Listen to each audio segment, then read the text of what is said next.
The story begins at an intelligence defense plant in Russia, where experts have developed an explosive defense system that has shocked military experts around the world. It was called S-400 Triumph. This Nizam was designed by the Russian Defense Minister Almaz Ante, who had already built several air defense systems. But the S-400 surprised everyone with its performance and range. The S-400 is a mobile air defense system capable of targeting multiple targets. This system uses various types of missiles, including short-range, medium-range, and long-range missiles. Its special feature is that it has the ability to simultaneously track 36 targets and fire 72 missiles. Key: this system has the power to shoot down enemy warships, ballistic missiles, cruise missiles, and even drones. Its radar can cover an area of up to 600 kilometers, while its missiles can target enemy targets 400 kilometers away. The radar technology of the S-400 is so advanced that it is capable of seeing and targeting even the stealthy aircraft such as the US F-35. It includes N6E9 one long-range surveillance radar, N6E9 two fire control radar, and multi-function command post. A system typically consists of 8 launcher vehicles. Each launcher has 4 missiles. All these components are mobile airborne, kept on the truck, and can be easily shifted to any place. This is what makes the S-400 a dangerous weapon. The enemy does not even know where the attack is going to come from. When Russia made S-400 Mutayev, many owners of the world expressed interest in it. But India's decision came in the news the most. In the year 2018, India made an agreement with Russia for $5.4 billion, under which it was to get 5 S-400 units. This agreement was made despite threats of sanctions from the US side. India has decided to buy S-4H from Russia by prioritizing its strategic advantage. The first unit arrived in India in December 2021 and was immediately deployed in the Punjab area close to Pakistan, so that if border tensions escalated, they could intercept passengers flying from Lahore, Sialkot, and other Pakistani cities. The second unit was deployed against China, near Arunachal Pradesh and Ladakh, to monitor China's aggressive Naklu movement. The purpose of this deployment of India was to strengthen DAFA on 2 majors simultaneously: Pakistan in the Maghreb and China in the Mashreq. The S-400 Bila Shobha is considered to be the world's most modern air defense system. But as everything has a weak point, this system also has some challenges. The first step is a saturation attack, i.e., attack with dozens of missiles or drones at a time. The DAM. In the Ukraine war, the Russian S-4H units have certainly intercepted many targets, but there have been some cases where they have been completely unsuccessful. In particular, the Ukrainian forces targeted the Russian S-400 launchers through American HIMARS rockets or British Storm Shadow cruise missiles.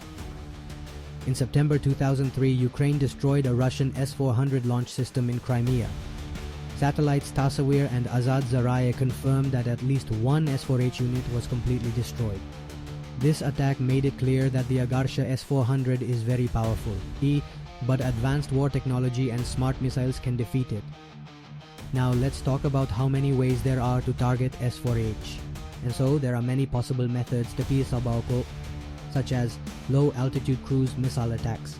Missiles that travel very close to the ground can evade the S-400's radar. Drone swarm tactics. Dozens of suicide drones sent to S-4H at once could jam the system. And electronic warfare radar jamming and electronic interference can make the S-400's radar non-Mauser. Pakistan had targeted India's S-400 with CM-400AKG.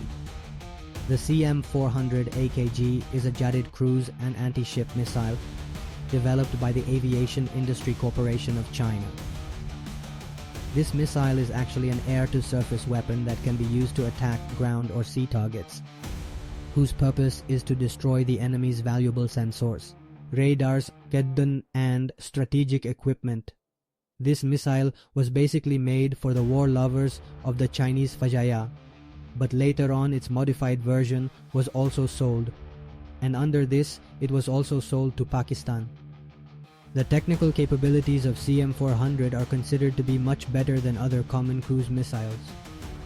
Its range is between 180 to 250 kilometers, while its speed is said to be more than Mach 4, and which makes it a high-speed high-altitude cruise missile. This missile attains a certain hypersonic speed after the boosting phase, which proves to be extremely helpful in dodging the enemy's defense system. The special feature of the CM-400 missile is that it is capable of carrying a variety of target-shaking warheads, including high-explosive and penetrator warheads.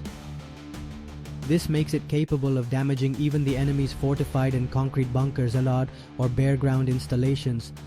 Its guidance technology includes an inertial navigation system as well as GPS and radar homing, making it a fire-and-forget weapon. The radar homing version is specifically designed against enemy radar systems such as the S-400 so that it can guide itself by specifically locking onto their radar signals. Pakistan acquired CM-400AKG from China between 2013 and 14, but Pakistan had never publicly confirmed it before. But in this recent battle, Pakistan actually showed it mounted on JF-17. The missile is integrated with Pakistan's JF-17 Thunder Block 2 and Block 3 missiles, with separate software and hardware modifications. The JF-17 is already a beloved multi-role fighter, but the addition of the CM-400AKG transforms it into a strike platform. The CM-400's speed and range allow it to launch surprise and devastating attacks on enemy anti-missile systems, offshore ships, and air bases. If the CM-400AKG missile is fired at the S-400 air defense system, its high speed and low profile flight path technically prevents it from being detected, since the S-400 is basically designed to intercept targets up to 400 kilometers away. But if the CM-400AK attacks at altitudes lower than Mach 4 and fires multiple missiles simultaneously, it can pose a challenge to the S-400's radar and interceptor missiles. The CM-400AKG's radar homing warhead self-corrects its limitations by detecting emissions from the S-400's N6E91 radar or N6E92 fire control radar. Since it advises the active homing of the missile, the radar in the last stage locks the signals and makes it a perfect target. When this missile locks onto the S-400's radar, its interception becomes very difficult due to its power and speed. Another special thing about this missile is that this missile can maneuver even in the last moments, meaning even if the enemy's S-400 attacks it at the last moment when it is about to hit its target, it can avoid that interceptor missile by maneuvering.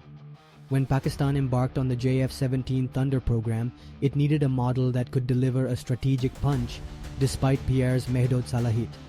The CM-400AKG proved to be Pakistan's best means of accomplishing this countermeasure. Its cost, maintenance and training was made possible by the wishes of China. China not only provided the missiles but also gave full training to Pakistan's engineers and technicians in its programming, testing, and integration. This training was given keeping in view the compatibility of such systems in the new block of JF-17, which is equipped with new gardens and fire control system. The addition of the CM-400AKG to the JF-17 Thunder was actually seen as a force equalizer. A country like India has advanced systems like Su-30, Rafale, and S-400, which make them extremely difficult targets to damage in conventional fashion. But thanks to the CM-400's hypersonic speed, low radar cross-section, and radar homing guidance, it can and has targeted enemy radar systems, especially the S-400. The S-400 is an advanced and layered air defense system that uses long-range missiles, such as the N640 up to 400 kilometers, the N648 up to 250 kilometers, the M969 series from 40 to 120 kilometers. But all these missiles are focused on one thing, that is to quickly detect and track the enemy. The CM-400AKG defies this image as it has a speed of Mach 4 plus and performs low to high altitude maneuvering, which makes it particularly difficult for the S-400 to track.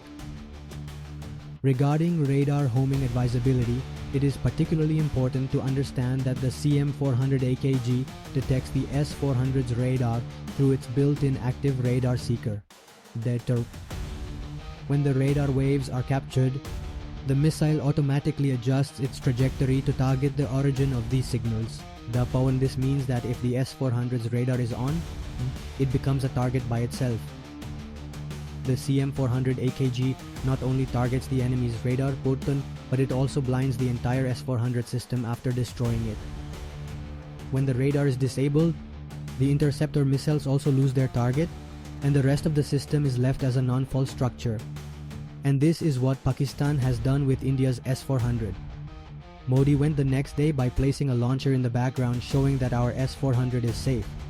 So in this way it can fool children, and those who have less knowledge than this reference.